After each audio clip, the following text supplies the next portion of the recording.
Let's talk a little political strategy now. Hillary Clinton reaching out to young voters who have been in the past reluctant to support her. Clinton's secret weapon appears to be Bernie Sanders, who's hugely popular with millennials.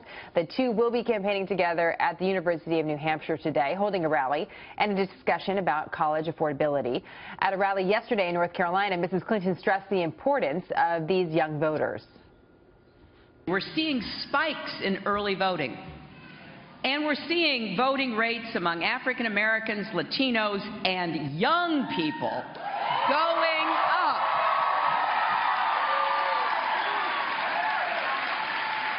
And for the first time, the estimate is that young people could represent 25% of the vote. Obviously, I hope people vote for me, but I would love to see that. Because every election is about the future. Simon Rosenberg is president and founder of the New Democrat Network and a former campaign advisor for President Bill Clinton. Scott Jennings is a former special assistant to President George W. Bush and former Ohio State director for the Romney presidential campaign. It's great to have you both. Simon, what do you think about this? There was some, a little bad blood, a little aggression between two camps, the Sanders camp and the Clinton camp. By simply appearing with Bernie Sanders, will she inherit his support? Well, I think we're going to find out, and this is really important for Democrats. We're much more dependent on younger voters than the Republican Party is, and since 2012, 20 million new millennial voters have come into the electorate. It's a 40% increase, up from 50 million to 70 million. So getting it right with young people for Hillary Clinton in the next few months could make the difference between her winning and losing the election. They're putting a lot of energy into it now. I think you're going to see a lot of Bernie Sanders. They understand what they have to do. Scott, what do you think? Well, I think Hillary Clinton's trying to solve a serious problem. She's far underperforming Barack Obama's approval rating with millennial voters. She's far underperforming in the polling what he got among millennials in 2012. And you can see from the geography where they're sending Bernie Sanders, New Hampshire, Minnesota.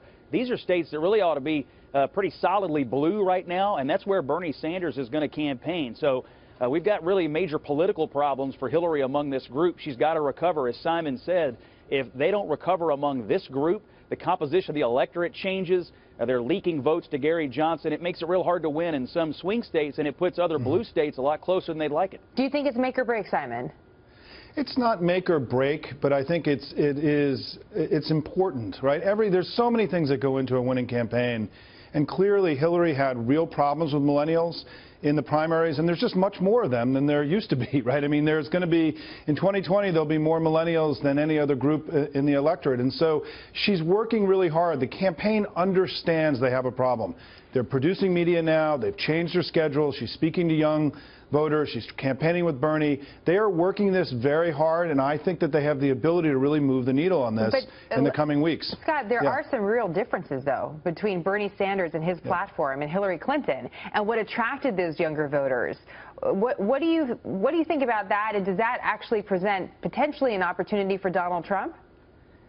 I think it does present an opportunity for Trump. It also may present an opportunity for Gary Johnson. Johnson is already winning some of these millennial voters because they don't like either a major party nominee. And I think the Trump campaign would be right to exploit the differences in policy, particularly on foreign policy, maybe the war in Iraq, as Trump continues to hit on that Sanders and Clinton have. What Hillary Clinton has to do is she's got to get these levels back up to where Obama had it in 2012 and where his approval rating is today. It is make or break, because if younger voters fall off, they become a smaller portion of the electorate. If they vote for third-party candidates, I mean, some of these swing states are going to be decided by 1 or 2 points. Leaking any part of the Obama coalition makes it very hard for Hillary Clinton to win. This is a key part of it. Just a quick final question to you, Simon. I'm just curious about enthusiasm, because we're quick to forget, right, of the huge crowds that Bernie Sanders, the stadiums that he filled, like Donald Trump. And granted, Hillary Clinton had a nice crowd yesterday and what we saw live here on Happening Now. But it's different. It's different than what we saw with Bernie Sanders. So what about that enthusiasm? I know you'll say, well, just those rallies don't necessarily translate into votes, but it is a different picture.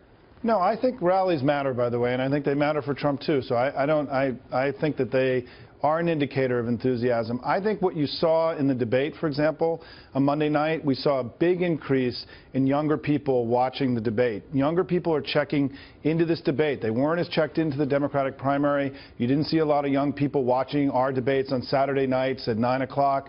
But, you know, we're seeing young people checked into this election, and I think the Clinton campaign is doing what they have to do to get these numbers back to where they need to go. And there's a question about whether or not it'll be successful, and we'll see. That's something we're going to be watching. Scott, Simon, great to have you both. Appreciate it. Thank you. Thank you.